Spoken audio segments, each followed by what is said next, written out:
నా తప్పు లేదని చెప్పినా కూడా వాళ్ళు వాళ్ళ సైడ్ సపోర్ట్ ఇస్తాను, నాతోనే ఆర్గ్యూ చేస్తున్నారు.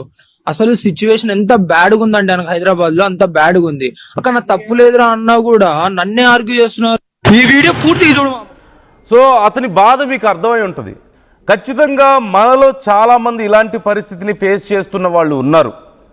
ఇష్టం వచ్చినట్లుగా రోడ్ల మీద, ఆ వీడియోలో చూడండి మీరు, రయ్యమని చెప్పేసి అతను ముందు వెళ్ళి, అతను చాలా స్లోగా వెళ్తున్నాడు, అతను ముందు వెళ్ళి అతని మీదే మళ్ళీ రౌడీజం చేస్తున్నారు, అతని మీద దాడి చేసే ప్రయత్నం, చేతులు వేస్తున్నారు, కొడుతున్నారు.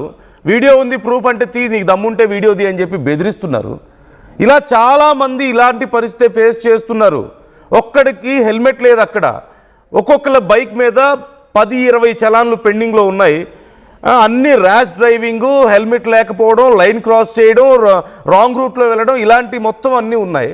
వాళ్ళ మీద ఒక్కరికి ఏం చర్యలు తీసుకోవడం లేదు. నా మీద వాళ్ళు గొడవకు వస్తున్న పరిస్థితి కనపడుతుంది.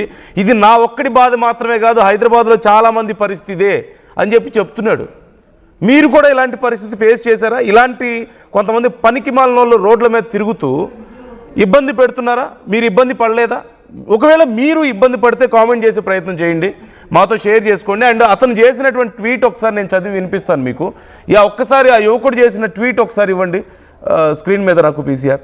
ఇదిగో ఇప్పటికే అతని బైక్ మీద ఉన్నటువంటి చలాన్స్, వీటి గురించి మాట్లాడదాం. But before that, this is the situation of Hindus in Hyderabad. If you wear helmet going in low speed in right direction, still you were abused and got beaten on daylight by peaceful, all peacefuls. అంటే maybe ఇతని ఉద్దేశం కొంచెం వెటకారంగా మాట్లాడే ప్రయత్నం కూడా చేసినట్లు కనపడుతుంది. ఎందుకు? కొంతమంది శాంతి పేరుతో అందరూ సమానమే, అందరూ ఒకటే, అందరూ కరెక్టే అన్నట్లుగా మాట్లాడుతున్న వాళ్ళు ఉంటారు కదా, మేబీ వాళ్ళని ఉద్దేశించి ఇలా చేస్తున్నాడేమో. All peacefuls on road keep supporting them and abusing you without not even knowing what happened there. Still, it's your fault because you are a Hindu in Hyderabad. And to maybe he meant some seculars.